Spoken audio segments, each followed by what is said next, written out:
এখন আলোচনা অংশগ্রহণ করবেন মাননীয় সদস্য আমাতুল কিবরিয়া কেয়া চৌধুরী হবিগঞ্জ। আপনার সময় 2 মিনিট। ধন্যবাদ মাননীয় স্পিকার। মাননীয় স্পিকার, বিধি 71-এ আমার উত্থাপনীয় বিষয় জীববৈচিত্র্য রক্ষায় তাপমাত্রা সহনীয় পর্যায়ে রাখতে বৃক্ষরোপণের এবং হিট অ্যাওয়ারনেস ক্যাম্পেইন প্রসঙ্গে। মাননীয় স্পিকার, আমরা সবাই জানি ঢাকা শহরে দিনকে দিন মানুষ বাড়ছে। প্রায় 4,42,00,000 মানুষের বসবাস এই শহরে। জীবিকার তাগিদে প্রতিদিন বিভিন্ন জায়গা থেকে সাধারণ মানুষ আসছে, বিভিন্ন পেশা শ্রেণীর মানুষ আসছে।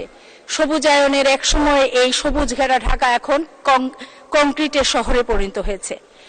শুধু কি রাজধানী, যদি আমার নির্বাচনী এলাকায়ও দেখি কি হচ্ছে, পাহাড় কাটা হচ্ছে, টপ সয়েল সরিয়ে ফেলা হচ্ছে, গাছ কাটা হচ্ছে, বালু মহালগুলো বালুর ব্যবসা করে তারা এক একজন কোটিপতি হচ্ছে।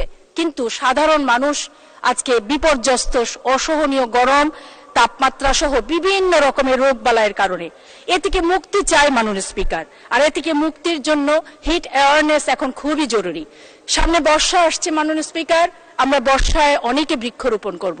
বজ্রপাত নিরোধনে আমাদেরকে কিন্তু প্রাচীনতম সময় আমাদের মুরব্বীরা যেটি করতেন, তাল গাছ লাগানো, প্রচুর পরিমাণে তাল গাছ লাগানোর জন্য আপনার মাধ্যমে আমি মাননীয় মন্ত্রী পরিবেশ, বন ও জলবায়ু মন্ত্রী মহোদয়ের দৃষ্টি আকর্ষণ করছি।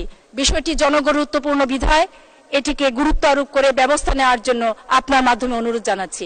মাননীয় স্পিকার, আমাকে সুযোগ দেওয়ার জন্য আপনার প্রতি রইল আমার অকৃত্রিম কৃতজ্ঞতা। ধন্যবাদ মাননীয় স্পিকার।